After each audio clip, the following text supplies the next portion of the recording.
మినిస్టర్గా బాధ్యతలు స్వీకరించిన శ్రీధర్ బాబు గురించి ప్రత్యేక పరిచయం అవసరం లేదు. తండ్రి కీర్తిశేషులు మాజీ స్పీకర్ శ్రీపాదరావు గారు. ఇది అందరికీ తెలిసిన విషయమే కాగా ఐఏఎస్ శైలజా రామయ్యర్ శ్రీధర్ బాబు గారి భార్య అనే విషయం చాలా కొంతమందికి మాత్రమే తెలుసు. శైలజా రామయ్యర్ 1997వ బ్యాచ్కి చెందిన ఐఏఎస్ ఆఫీసర్. తెలంగాణలోని వివిధ విభాగాల్లో అధికారిగా పనిచేశారు. నిజాయితీ మరియు పట్టుదల కలిగిన వ్యక్తిగా మంచి పేరుంది.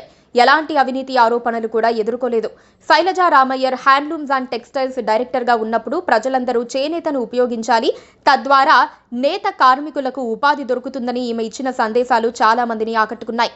ఏ శాఖలో పనిచేసినా నిజాయితీగా ఉండటమే కాకుండా అందరినీ కలుపుకొని మంచి సమన్వయకర్తగా పేరు పొందారు. ప్రస్తుతం చాలా మంది ఐఏఎస్ ఆఫీసర్లను బదిలీ చేశారు. కానీ శైలజా గారి పోస్ట్ను అప్గ్రేడ్ చేస్తూ వైద్య ఆరోగ్య శాఖ మంత్రిగా ఉన్న దామోదర రాజనరసింహ పేషీలో చీఫ్ సెక్రటరీగా కీలక బాధ్యతలు అప్పగించారు. ఈ అధికారి ప్రభుత్వ విధానాలను అమలుపరిచి పర్యవేక్షిస్తారు.